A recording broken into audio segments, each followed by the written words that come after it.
Hi everyone, this is Dr. Thamizhanian. Welcome back to Dermatox YouTube channel. So இந்த வீடியோவில் oily skin இருக்கிறவங்க உங்கள் ஸ்கின்னை எப்படிலாம் மெயின்டைன் பண்ணுறது, லைக் உண்மையிலேயே உங்களுக்கு oily skin தான் இருக்கான்றதை எப்படி கண்டுபிடிக்கிறது, ஸோ நீங்கள் என்ன மாதிரி ப்ராடக்ட்ஸ்லாம் யூஸ் பண்ணலாம், அதை எப்படி சூஸ் பண்ணுறது ப்ராப்பராக, என்ன மாதிரி விஷயம்லாம் நீங்கள் முக்கியமாக அவாய்ட் பண்ணணும், இந்த மாதிரி நிறைய இன்ஃபர்மேஷன்ஸ் கவர் பண்ணியிருக்கேன். So let's move into the video. So முதல்ல உங்களுக்கு oily skin தான் இருக்கா இல்லையா அப்படிங்கிறத எப்படி தெரிஞ்சுக்கிறது. ஒரு நார்மல் ஃபேஸ் வாஷ் இல்லை ஏதோ ஒரு சோப் போட்டு உங்கள் ஃபேஸை வாஷ் பண்ணுங்கள். வாஷ் பண்ணிவிட்டு ஒரு மணி நேரம் அப்படியே வெயிட் பண்ணுங்கள். வாஷ் பண்ணி கொஞ்சம் நேரத்துலேயே உங்கள் ஸ்கின் ரொம்ப டல்லாகிடுது, எண்ணெய் வடிஞ்ச மாதிரி இருக்குது, இல்லை தொட்டு பார்த்தா ஒரு மாதிரி பிசுன்னு க்ரீஸியாக இருக்குது, நீங்கள் எங்கேயாவது வெளியில் போகும்போது லைட் வந்து உங்கள் ஃபேஸில் அடிக்கும் போது உங்கள் ஸ்கின் ரொம்ப ஷைனிங்காக இருக்குது, இல்லைனா ஓப்பன் போர்ஸ்லாம் விசிபிளாக தெரியுது அப்படின்னா மோஸ்ட்லி உங்களுக்கு ஸ்கின் ஆயிலியாக இருக்கிறதுக்கான சான்சஸ் அதிகம். ஸோ நீங்கள் என்ன மாதிரி ப்ராடக்ட்ஸ்லாம் யூஸ் பண்ணலாம். ஸோ ப்ராடக்ட்ஸ் பொறுத்த வரைக்கும் பேசிக்காக ஒரு கிளென்சர், ஒரு மாய்ஸ்சரைசர், ஒரு சன்ஸ்க்ரீன் நீங்கள் ரொட்டீனாக யூஸ் பண்ணலாம். இது இல்லாத சில ஆப்ஷனல் ப்ராடக்ட்ஸ்லாம் இருக்குது. பட் இந்த ப்ராடக்ட்ஸ்லாம் முதல்ல நான் எப்படி சூஸ் பண்ணுறது, லைக் ஒரு கிளென்சர் நான் வாங்குகிறேன் அப்படின்னா எதை பேஸ் பண்ணி நான் அந்த கிளென்சர் எனக்கு செட் ஆகும் அப்படின்னு தெரிஞ்சுக்கிறது. ஸோ கிளென்சர் பொறுத்த வரைக்கும் நீங்கள் எப்போவுமே ஃபோமிங் கிளென்சர்ஸ் தான் யூஸ் பண்ணணும். லைக் அந்த கிளென்சர் யூஸ் பண்ணும்போது நல்லா நுர வரணும்.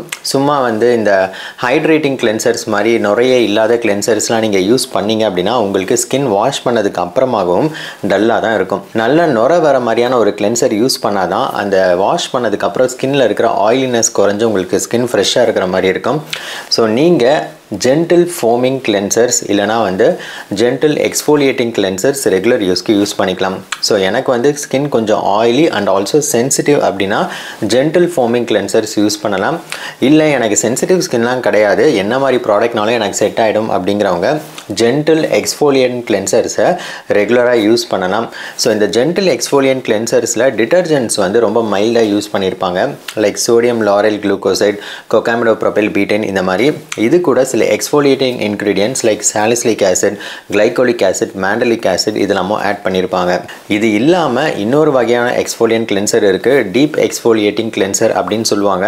இது வந்து ரொம்ப க்ரீமி டெக்ஸ்சரில் இருக்கும். நம்ம ஃபேஸ் வாஷ் பண்ணதுக்கு அப்புறமா ஸ்கின் செம்ம பிரைட்டாக இருக்கும். பட் இதை டெய்லி யூஸ்க்கு யூஸ் பண்ணுறது அந்த அளவுக்கு நல்லதில்லை. ஏன் அப்படின்னா ரெகுலராக இதை டெய்லி போடும்போது நம்ம ஸ்கின் வந்து போக போக ரொம்ப ட்ரை ஆகும், சீக்கிரமே ஒரு ஏஜ்டு லுக் வரும். ஸோ இதை நான் எப்போல்லாம் யூஸ் பண்ணலாம் அப்படின்னு கேட்டிங்கன்னா வீக்லி த்ரைஸ் இல்லை வீக்லி ட்வைஸ் அந்த மாதிரி யூஸ் பண்ணலாம். இல்லை எங்கேயாவது ஃபங்க்ஷன் போகும்போது எனக்கு ஸ்கின் ரொம்ப ஃப்ரெஷ்ஷாக இருக்கணும் அப்படின்னா அந்த மாதிரி டைமில் மட்டும் யூஸ் பண்ணிக்கலாம். ஸோ இதுதான் கிளென்சர்ஸ் பொறுத்த வரைக்கும். ரெண்டாவது மாய்ஸ்சரைசர் நான் என்ன மாதிரி சூஸ் பண்ணலாம். மாய்ஸ்சரைசர் பொறுத்த வரைக்கும் எப்போவுமே ஒரு லைட் ஜெல் பேஸ்டு மாய்ஸ்சரைசராக யூஸ் பண்ணுங்கள். ஏன்னா இந்த மாதிரி மாய்ஸ்சரைசர்ஸ் தான் ஆயிலி ஸ்கின்க்கு நல்லா சூட் ஆகும். நீங்கள் ஒரு லோஷன் பேஸ்டு மாய்ஸ்சரைசரோ இல்லை க்ரீம் பேஸ்டு மாய்ஸ்சரைசரோ போட்டிங்க அப்படின்னா அது உங்களுக்கு ஸ்கின்னில் ரொம்ப எண்ணெய் வடிஞ்ச மாதிரி இருக்கும். ஸோ ஒரு லைட் ஜெல் பேஸ்டு மாய்ஸ்சரைசர்ஸ் ஒரு நாளைக்கு 2 டைம்ஸ் நீங்கள் யூஸ் பண்ணலாம். சும்மா கொஞ்சமாக எடுத்து ஃபேஸில் டாட்டா வச்சு மசாஜ் பண்ணால் போதும். யூஸ்வலாக மாய்ஸ்சரைசரோட ப்ராடக்ட் லேபிளில் 2 to 3 பம்ப்ஸ் எடுக்கணும், இல்லை நிறைய எடுத்து லிபரலாக அப்ளை பண்ணுங்கள் இந்த மாதிரிலாம் போட்டிருப்பாங்க. பட் நம்ம அப்படி பண்ணணுன்ற அவசியம் கிடையாது.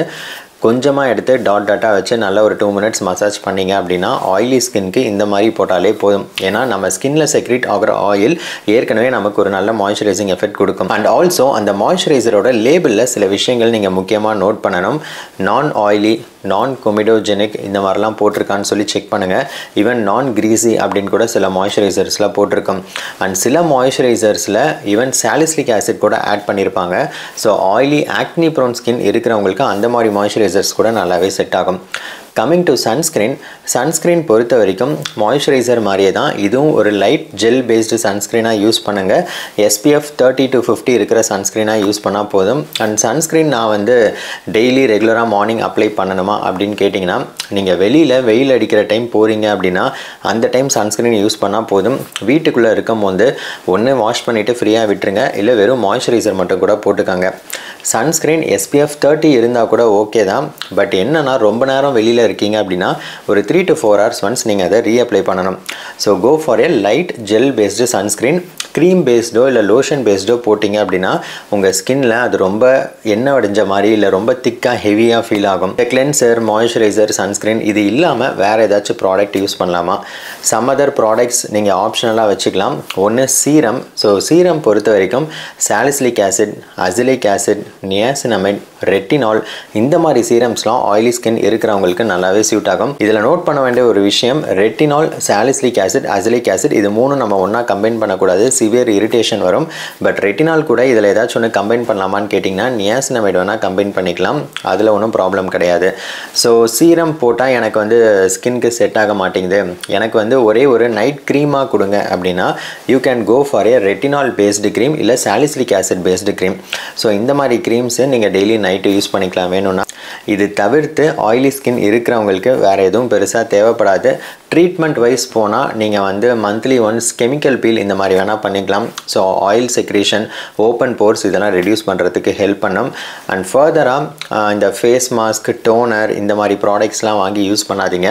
இது எல்லாமே வந்து வேஸ்ட் ஆஃப் மணி தான், இதனால் நமக்கு எந்த யூஸும் கிடையாது. அண்ட் முக்கியமாக ஆயிலி ஸ்கின் இருக்கிறவங்க அவாய்ட் பண்ண வேண்டியது ரொம்ப திக்காக இருக்கிற cream based products, moisturiser, sunscreen எதுவும் யூஸ் பண்ணாதீங்க. அதெல்லாம் உங்கள் ஸ்கின்க்கு செட் ஆகாது. நீங்கள் வாங்கினீங்க அப்படின்னா கண்டிப்பாக காசு வேஸ்ட்டாக தான் போகும். முக்கியமான விஷயம், ஆயில் செக்ரீஷன் குறைய மாட்டேங்குதுன்னு சொல்லி மேலே ப்ராடக்ட்ஸ் வாங்கி போட்டுகிட்டே இருக்காதீங்க. நீங்கள் எந்த அளவுக்கு ப்ராடக்ட்ஸை மினிமலாக வச்சுக்கிறீங்களோ அந்த அளவுக்கு உங்களுக்கு ஸ்கின் நல்லாயிருக்கும். நீங்கள் மேலே ப்ராடக்ட்ஸ் லேயர் பண்ண உங்களுக்கு ஸ்கின் இன்னுமே ஆயிலி ஆகும், க்ரீஸி ஆகும், ரிப்பீட்டடாக ஆக்னி வர ஆரம்பிக்கும். ஸோ எப்போவுமே ஸ்கின் கேர் ப்ராடக்ட் எந்த அளவுக்கு கம்மியாக நீங்கள் யூஸ் பண்ணுறீங்களோ அந்த அளவுக்கு உங்களுக்கு ஸ்கின் நல்லாயிருக்கும். ஸோ இதெல்லாம் தான் ஆயிலி ஸ்கின் இருக்கிறவங்க முக்கியமாக ஃபாலோ பண்ண வேண்டியது. இது இல்லாமல் வேறு ஏதாச்சும் உங்களுக்கு ஆயிலி ஸ்கின் சம்மந்தப்பட்ட டவுட்ஸ் இருக்குது அப்படின்னா அதை கமெண்ட் செக்ஷனில் மென்ஷன் பண்ணுங்கள். இதே மாதிரி வேறு ஒரு இன்ஃபர்மேட்டிவ் வீடியோவோட நெக்ஸ்ட் வீடியோவில் உங்களை மீட் பண்ணுறேன். Until then take care.